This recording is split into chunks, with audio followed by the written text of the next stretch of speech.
if you subscribe, you'll get access to our OnlyFans.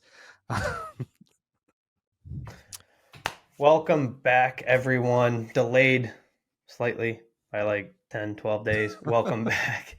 We are going to be jumping in again to full disclosure, again to groups G and H in the Champions League. We did record this one in conjunction with the others that got out.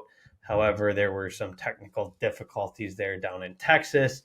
And then Reed decided he had to get married right after we had technical difficulties. So congrats to him. However, it did delay us getting this re-recorded. But in good news, I don't think anybody's going to care about Group G and H because they're kind of boring. Yeah. But I also don't remember what we said groups. in the first recording. I don't either. It'll be a probably not much to be fair. It could arguably be this is probably closer to a YouTube short than some of our other full length 30-minute videos. This should be probably a pretty quick one, but we will dive into groups G and H today on the eve of Champions League football. Crazy, isn't it? One of the two of us. You didn't watch last year when Newcastle wasn't in it? Am I just not allowed to watch? I think we actually talked about this and probably on another episode, but it's been so long now. I don't remember. I'm a little envious of you getting to watch as a non-fan. Obviously, I would rather my team in it, but watching as a non-fan is pretty freaking fun because you got no stress. It's just pure love of the game, purely watching for great football, can watch whatever match you feel like. Meanwhile, I am probably not going to sleep well tonight because Newcastle kicks off against AC Milan tomorrow at 12:45. Not that I'm counting down or anything like that. But today's focus is on, again, groups G and H. We can just jump right into the super exciting group G. Reed, what are your thoughts? Hopefully you have more thoughts than I do on both of these because I ain't got much. I mean, this one's Man City, Red Bull Leipzig, Crvena Zvezda, formerly Red Star Belgrade. Red Star. And Young Boys out of the whatever fucking league they're from. Actually, kudos to you on that pronunciation of Red Star. For somebody who doesn't remember the alphabet, watch our earlier episodes. I give you a lot of props. You did better than the actual hosts of the UCL draw, who didn't even try and pronounce it. They just went, "Hey, that's Red Star Belgrade." So kudos to you. You probably pulled up Google and did the pronunciation button, but more work than I did on that I've been out of the country and I'm just feeling really international lately. Oh, you're so cultured now. No, I went to an English-speaking country, so that was a joke. But no, this one, I mean, it's Man City's to lose, to win, to win. It's their group to play reserves. Yeah, they can. Cole Palmer should start every group game. Yeah, well, no offense to Cole Palmer, on Chelsea now, so he won't be doing that. Oh, that's right. I forgot he got. Boom. Which is a weird loan. I don't know why you would do that. Yeah, good for you. Look at you remembering transfers. Yeah. So it's Red Bull Leipzig without Christopher Nkunku, Dominic Szoboszlai, and Josko Gvardiol. It's a Red Bull Leipzig team that actually beat Andrew Man City in Germany last year in the Champions League, but then on aggregate got beat 13-2 in England, 7-0 and 6-2 or 6-3. Maybe it was 3. I mean, what do we say about it? Like, it's who comes in second? Leipzig. Yeah, are we in agreement there? I mean, yeah, like it's got to be Leipzig. And one thing I do remember from the first time we recorded this is Leipzig. I don't think we made this comp, but we said it without saying it. Leipzig feels like Bama-esque. They just reload with guys that, like, I don't necessarily know who they are out of high school because I don't follow college recruiting, but they just reload. Like, yes, they lost 3 absolute studs on the European level, all major signings, but they will reload. Yeah. They always reload. They inevitably reload. It does feel crazy looking at a big 3, if you will, because I don't think we can really say big 5 anymore in Europe. The way some of these leagues have turned with their non-top teams, but a non-big 5 team losing hundreds of millions of dollars in transfer market players and still have, beyond a shadow of a doubt, being a favorite to advance, and that seems to be Leipzig. I do feel really comfortable. Granted, Belgrade, really really hard place to go play. Young boys, lots of Champions League experience. They seem to always be um, the Danish side representing. Danish? No, not I think it's Danish. Sweden or Swiss. Swiss, Swiss, Swiss, Swiss. There same we go. thing. Listen to us for really, really in depth, deep Geographical dive into analysis. all of the European Yeah, leagues. Sorry, they always seem to be representing Switzerland in the Champions League. So there is experience there. They are both tough places to play. But at the end of the day, what are we doing here? I don't have much more to say other than this needs to be City and Leipzig. Like I know people probably tune into us for just hard hitting content, but yeah. you're not going to get it on this one because I don't know a single player on Belgrade. I don't know a single player on Young Boys. It is all City and Leipzig's to I lose think one here. thing we are obligated to always say when it has teams like this, there could potentially be a Mikhailo Mudryk that comes out of one of these teams that goes and scores 5 in the group stage or whatever, and then Chelsea buys them for 75 million in January just because. So that's always interesting to look for with these groups, but I don't know if these And and teams have that guy. and not sorry, I kind of discounted Leipzig initially because they are, in my opinion, well, in most people's opinion, the third best team in Germany, and normally it's a fairly steep drop off after Bayern and Dortmund. They did handle Bayern in whatever the heck that's called, the Super Yeah, Cup, Harry the Harry German Cup, Kane's whatever you first want to chance call it, at a trophy. the community shield, if you Yeah, will, of Germany, absolutely dismantled Bayern. So they're not a team to turn your nose up at, but I don't think there's a snowball's chance in hell, for lack of a better term, that they win this group. But I also don't think there's a snowball's chance in hell they don't yeah. qualify. So it seems pretty clear cut. 1-2. I don't think many people are really going to be tuning in to see who finishes third or fourth here. There will be obviously implications possibly on Europa, for one of these teams making it into Mm-hmm. Europa, finishing third, and still managing to qualify.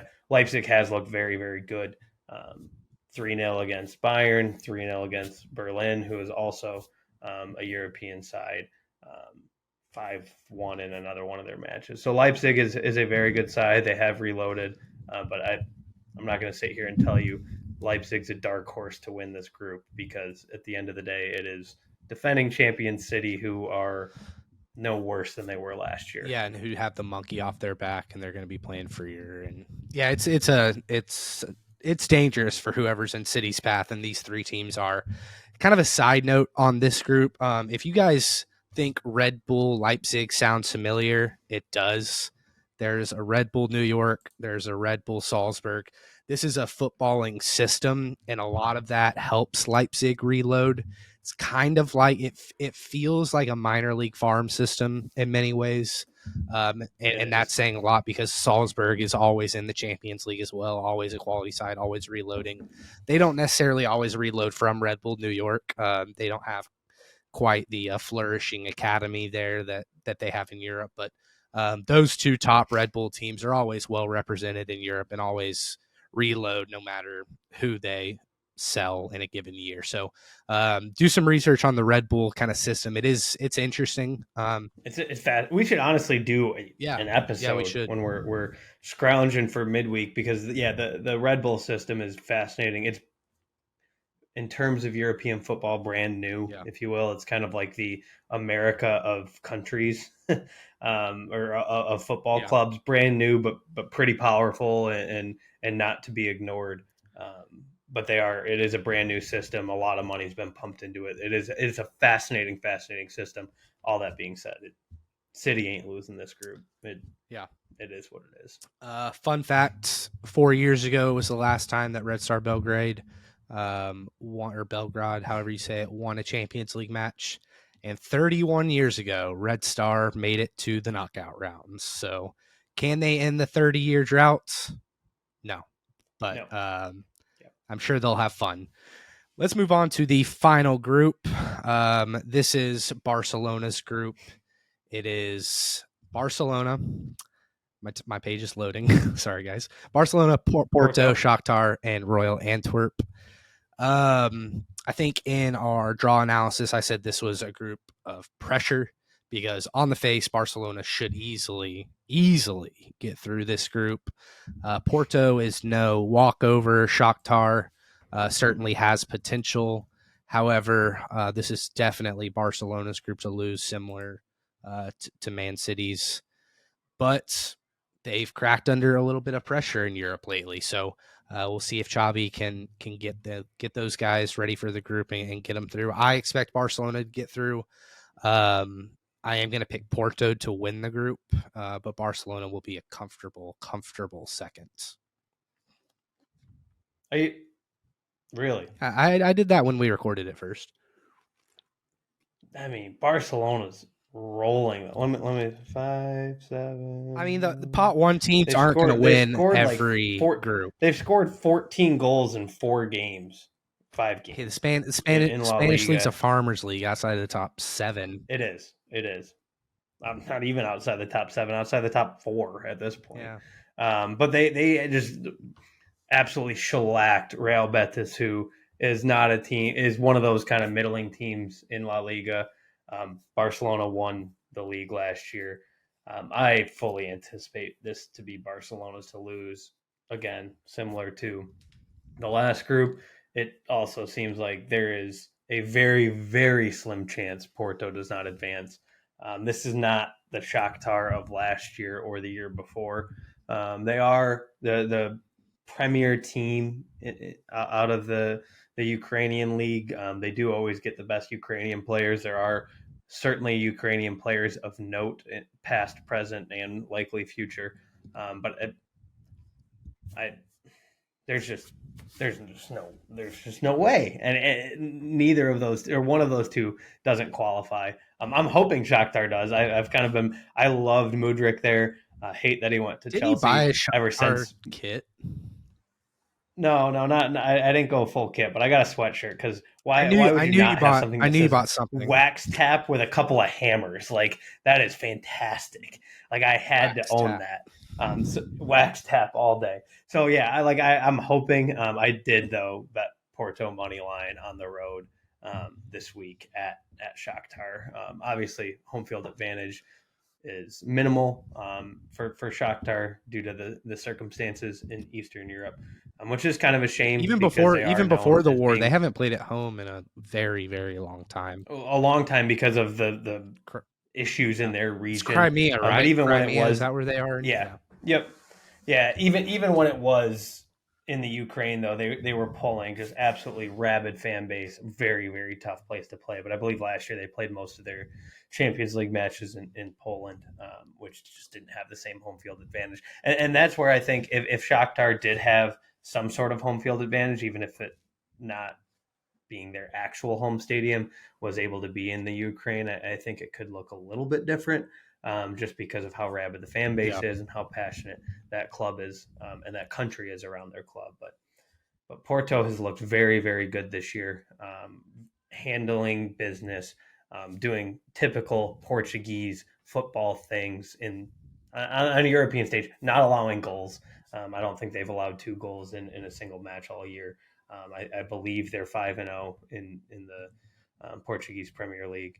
So I fully expect Porto to kind of resume where they were at last year, have a fairly comfortable group stage round. When it gets to the knockouts, things could get a little bit different for them. But I fully anticipate a Barcelona 1, Porto 2, Shakhtar 3. And no offense, Antwerp, again, don't know enough about you. They do Don't have watch a whole lot of they Belgian do soccer. have Toby Alderweireld though, who's a former Tottenham center back. He is a goat, but he's not going to get him through this group. I just like saying I was gonna say I'm supposed to get hype about a center back. That's a problem. we're hyping up a team center yeah. back as the premier guy on this show.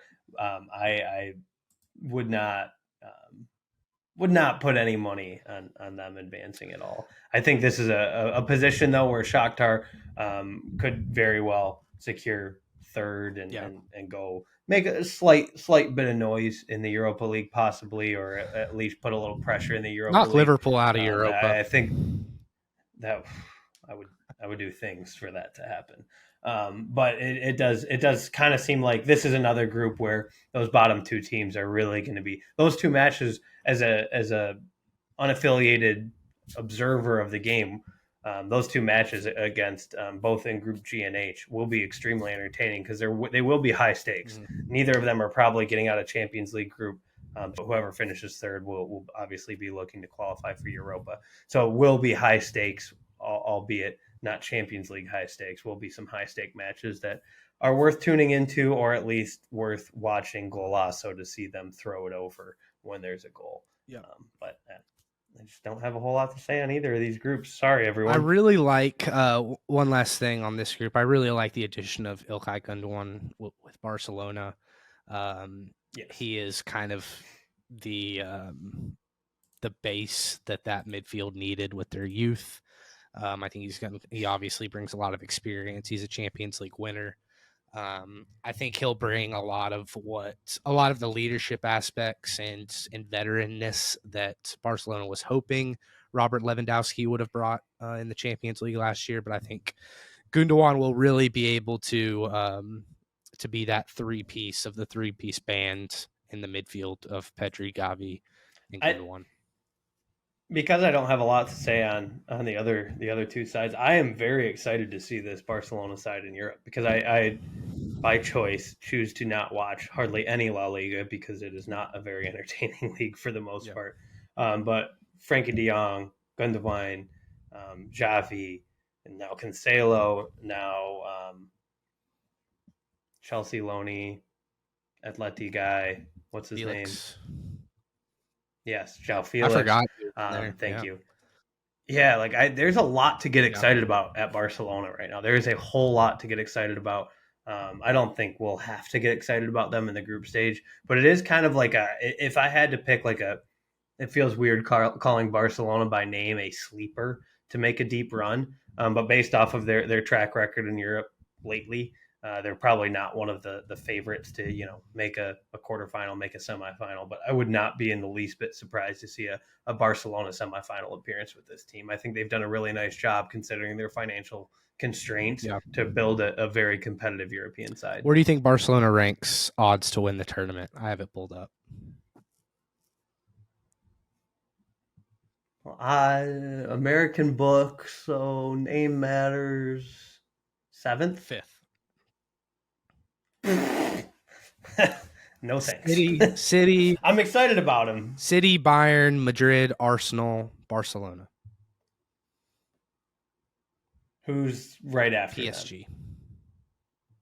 Oh yeah, I would take what I'm equally though. I talked about that in our PSG group episode, Group F. Like I am very excited about what they've done. I think they've kind of slightly changed their philosophy. I think Barcelona has slightly as well.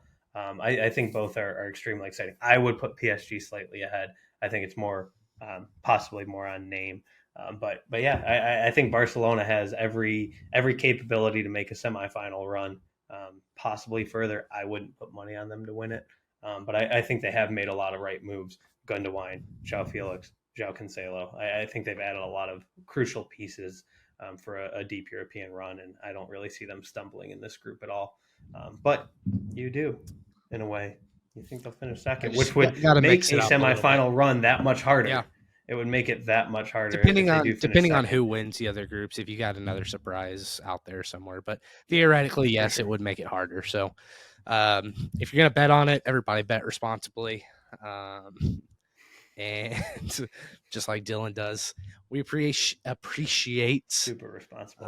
I've been waiting to mess up the word appreciate on one of these episodes. We appreciate you guys watching as always. Like, comment, share, and subscribe to the channel. It's super easy to do, and it helps us out. Helps us a lot. It is free. It's free, and we'll love you forever. If you subscribe, you'll get access to our OnlyFans. Yeah. I don't know what you did on your honeymoon, but That's between you and Shelves. All right. That's on y'all. Watching, guys. We'll see y'all next time.